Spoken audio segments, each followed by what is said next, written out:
Hello. Today I am going to talk about minimalism. I have mentioned before that I have Saturn in my second house, which is your house of objects. It's an earth-based house ruled by Venus.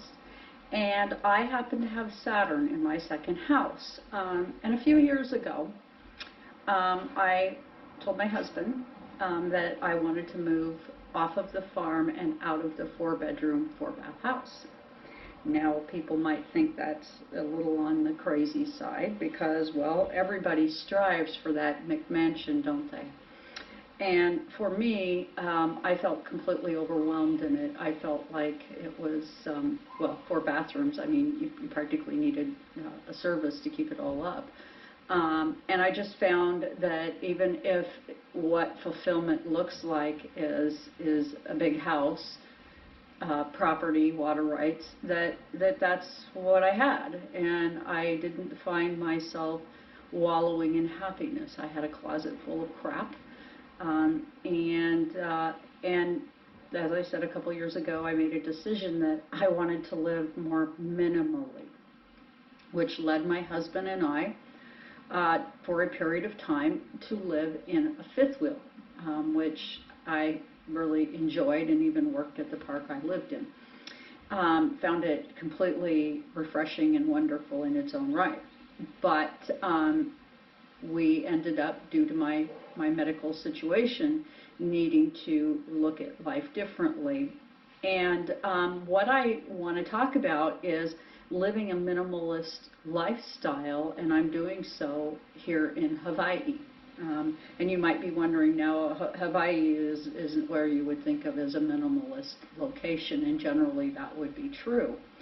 But I found a way myself, due to circumstances, I felt called to come here, which is a story all in and of itself, and I'm going to wait to tell that story because that is going to be something that gets done on a different channel by someone that is my guru and will help us understand some of the astrological realities that I was up against at the time. But anyway, I still have my fifth wheel, and when I'm stateside, that is in fact where I stay. It's at a place where I can just go and plug it in, set it up, and thus I have my location over there. But you might be wondering, what is it, Saturn in the second, which is, I'm totally a Saturn in the second kind of girl. Everything in my chart is ruled by Saturn at some point or another. You know, it all kind of comes down to Saturn and Jupiter at the end, where everything of mine is disposited, and I come out as I want to expand a process that is very disciplined and high-end. So how do you come to a place like Hawaii and live as a minimalist? Well, believe it or not, it does happen, and there's a lot of people that do it. There's actually people here on the island who purchased in areas where there's a lot of lava, for instance. There is no electricity and no water pipes or anything. They end up with cisterns and off-grid and all kinds of different things. So there's quite a movement here. But what does living minimally mean? Well, I can tell you for me, it means that I can load up pretty much everything I have in my car. I have not got enough stuff to need much more than a car to move everything I own, which when I moved into this house, that's exactly what happened. I packed up my car, and it's a small car. We packed it up, and we brought everything over, and that is up to including 2 Adirondack chairs, because when you live in Hawaii, to not sit out under your lanai is just not something I could even imagine. So, you know, we ended up using our lovely Adirondack chairs as we got them, I think, at Walmart. But what I'm wanting to kind of talk about here is, I believe that in some ways, and I've always thought this, as I was feeling very compelled to reduce my footprint, because everywhere I put my foot down, something around me has to change to make room for my presence. And so that idea in the back of my mind was never very far from my thoughts. So for me, I feel like having the space I need, but not to the point that it's over the top or gross or really kind of. I want to be careful how I say this because I don't want anybody to feel condemned because I choose to live minimally. But it has simplified my life and made room for other things. And what might it have made room for? Well, at the time, I was kind of spiraling, as people know, into a really disastrous medical situation where I basically, in 2002, had a thyroid removed completely. I was then post-thyroidectomy, no thyroid. And currently, the way my cancer manifested was that I have, in some fashion, regrown the tissue that is thyroid. So I have enough thyroid in my body, strange as it is, that my medication had to be deeply reduced because I was essentially being overdosed on the medication. And as all of this was happening to me, I was beginning to feel like I was essentially not living. And I don't think that when you're dealing with catastrophic illness that this is anything all that mind-blowing. You do kind of feel, when you're in a sick body, you do feel trapped, and you do feel like there's not a lot of options. But for me at the time, I couldn't really keep the house clean anymore. I wasn't really cooking much. Several things. So tiny became kind of a good option for me in terms of what really could I keep up anyway, and it wasn't, as it turns out, a whole lot. So we were living in the fifth wheel, and currently how I choose to live is, again, no more than a carload worth of things. That's my clothes, which I shop used. I do not buy new things. Why am I doing this? Well, it's interesting. At no time did I know that the supply chain was going to become affected. At no time did I know that there was going to be a pandemic that was going to come and really make things difficult. But all of that nonetheless happened. And now we find ourselves going to the store and we find that the things that we once purchased are no longer available. And I think that we're going to continue to see this tightening around stuff, and we're going to continue to see perhaps tightening around housing. And so why I might be bringing this to you is to kind of help everyone think out of the box. Today, during my daily reading, one of the issues that continuously comes up in the daily readings is that that money is getting to where it's not covering the same amount of need. We're falling further and further behind as people. And I think that we live in a system right now that is really only focused on what the most wealthy want and have to say. And for us, we need to just pay more and to give more and to take less.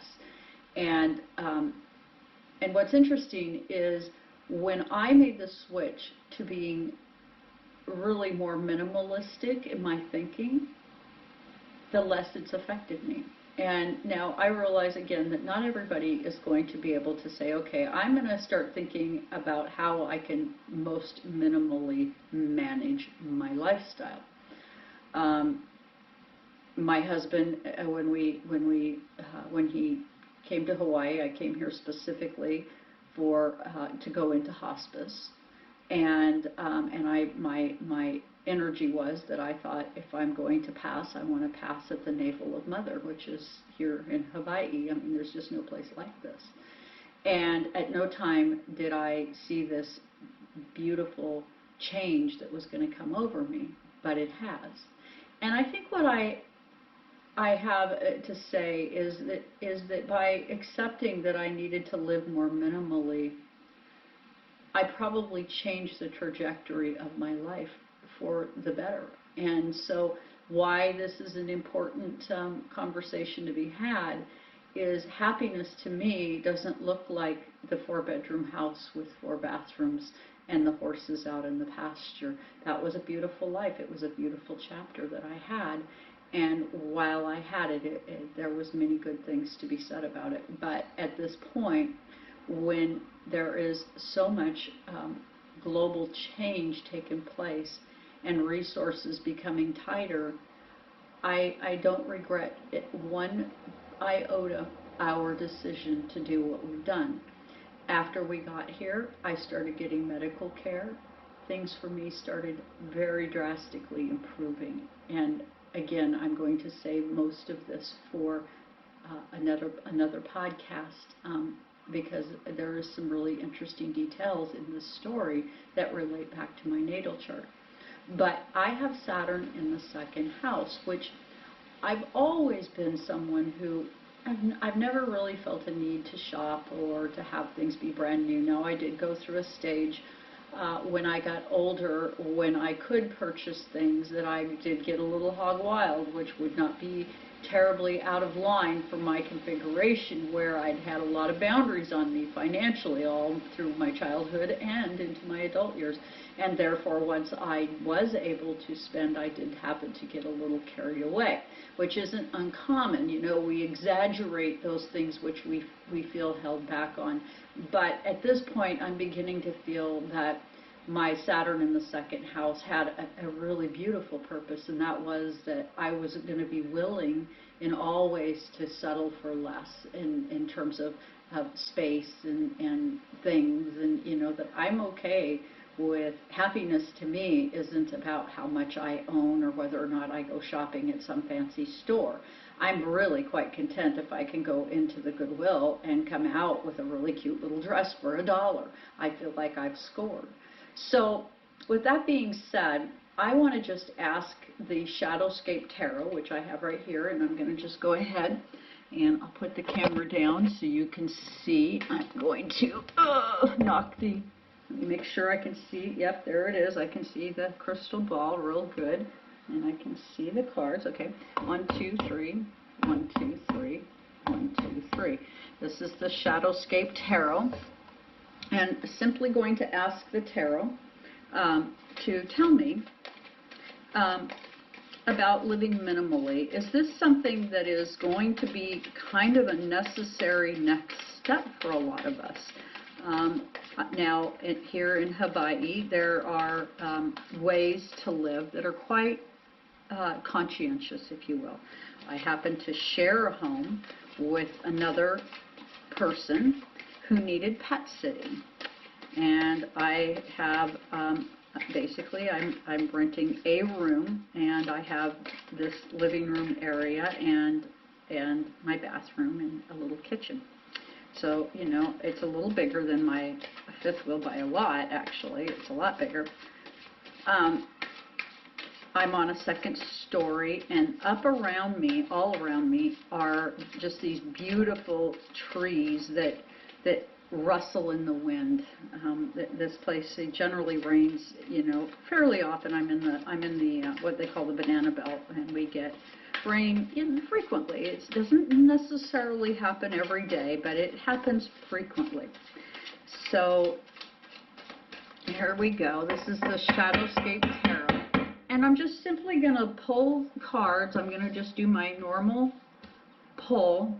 This morning, when I did the daily reading, you know, it's been saying this a lot, that there is something going on in our financial world that is really in a state of change, and you know, a lot of us maybe need to start thinking out of the box, because maybe the way we've been used to having coin, maybe it's not going to remain the same. Now, I don't know this factually, but astrologically, you know, we have currently in transit Saturn 6 degrees in Aquarius, where we all kind of wear masks.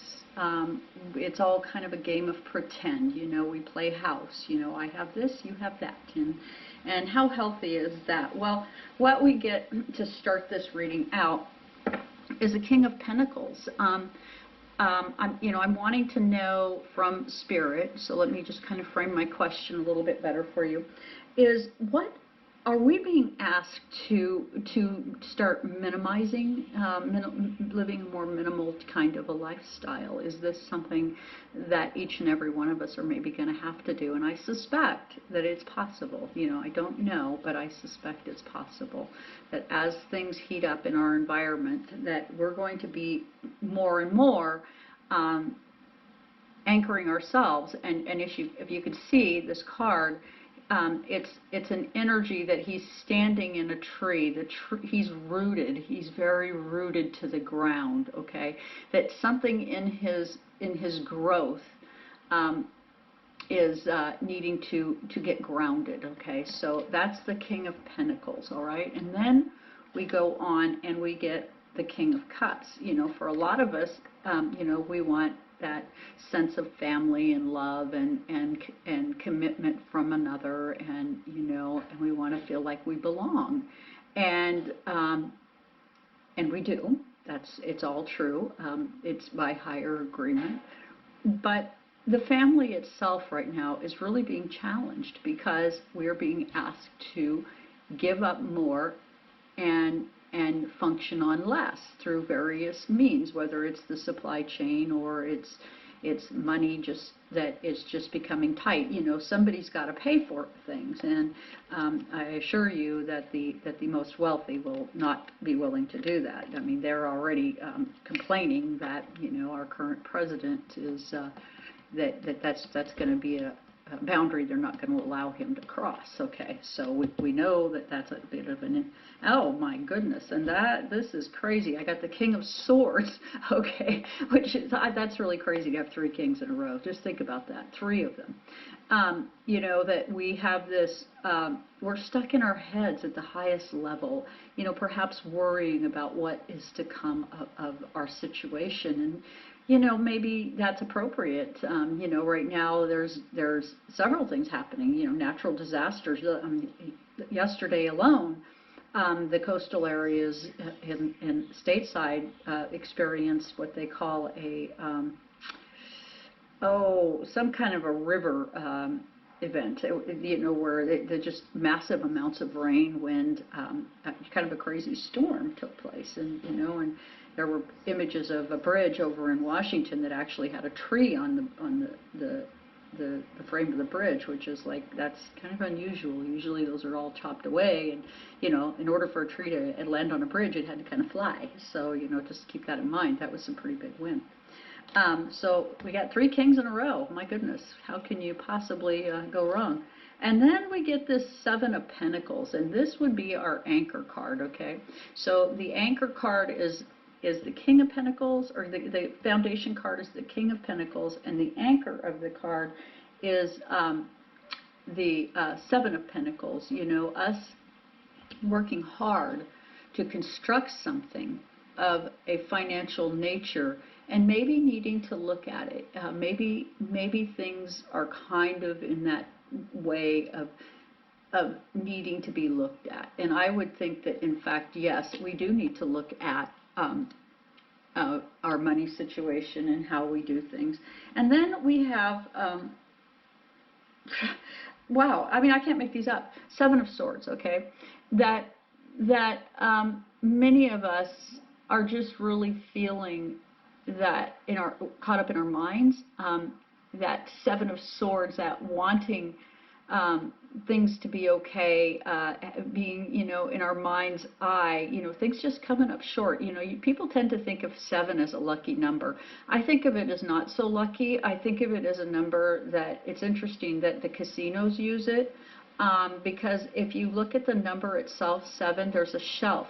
You put your coin on the top of the shelf, and then the coin drops down the neck of the 7. That is how lucky you are. You're lucky enough to lose your coin if you tend to go into a casino and spend your money there. So, but 7 of Swords, being caught up in the mind and wanting things to go a certain way. And maybe things aren't cooperative exactly. So, we've got these 2 7s in a row, which, again, the 3 kings and the 2 7s. And then we get a Queen of Pentacles, okay, to kind of finish it out. That we've kind of come to a place where the extravagance is about to be reckoned with. That none of us can afford it any longer. For different reasons, inflation, supply chain, a lot of the houses, you might wonder, why did all the homes recently sell? Well, as the billionaires are aware, money might be taking a hard hit. Its value has been being reduced by the fact that we print it and we don't really have something of value to go with that. So very possibly where we're going with this is at the highest levels is perhaps we've run ourselves aground. And these three kings, the only king that's not here is the King of Cups. Or excuse me, the King of Cups is here. It's, oh, which one is it? There's King of Pentacles, Swords. My brain is so you got King of Swords, King of Cups, King of Pentacles, Air, Water, Fire, oh, Wands, King of Wands. Okay, got it. Okay, so Queen of Pentacles, and so she's gonna head all this up. And if you look at her again, she's standing firmly in a tree, as if her ability to move is deeply restricted. Okay, and you think of the Queen as lush and lavish, but she's clearly got some restrictions on her right now. She's in the trunk of a tree being grounded into the ground. So now this is an earth-based card, so in some ways it does go with the particular card. But in reference to me asking a financial question, where's our financial world going? It is getting tighter. It is getting more difficult, and the anchor being this Seven of Pentacles. So it's a lot of hard work to get a hold of the money, and in the end, something that the king is going to do, which I would consider that to be Congress, the Senate, and Biden, is going to cause further restriction to us, the people, at the end of the line. I mean, what we have to assume is that during this time where the pandemic has been raging and people's finances maybe have been assisted by the government, and the government of course pulled out and said, now okay, we're done, and there's lots of jobs, and I'm going to put the camera back up. Anyway, there's lots of jobs, and and everybody can go and just get a job. But I'm here to tell you, okay, here in Hawaii, an example of there's a lot of jobs is that we have the hotels, tourism being a huge part of our economy. And all summer long, what I'm hearing, I have some friends here, and what I'm hearing is that housekeeping services have been deeply limited. You only get housekeeping once in a while. I also, don't go down and ask concierge for anything because they're not available. They're running on a very limited staff. And so even though we're hearing that things are back to normal, go get yourself a job, I can just tell you here on the island, there are no jobs. That's not really true. And I'm not sure exactly how our government has gotten away with making it seem like there's jobs in abundance, because I'm sorry to say I'm just not seeing anything like that. It's just not really true. So all of us needing to learn to live within our means as our means get tighter. Now, there's a lot of things that I can just tell you, like for myself, I don't eat meat, so, that saves me a ton of money. My husband is considering occasionally going out and catching a fish, because I do occasionally eat fish. So he's thinking that that's something that he's going to do. I've set a budget for us, and we live within our budget. We live within a very strict financial budget, because I think that it's time for all of us maybe to look at our stories and grow up and do something about the excessive consumption of things. And with that, I thank you for joining me here today on just a brief talk about Saturn in the second and minimalistic living. Thank you very much for joining me here. please do join myself and my lovely co-reader, Pearl Rowland, over on www.twiggie.com. We would love to provide you with a reading. I provide astrology readings and tarot, and Pearl provides tarot reading and is currently an astrology student. So with that, I thank you very much for joining me here today.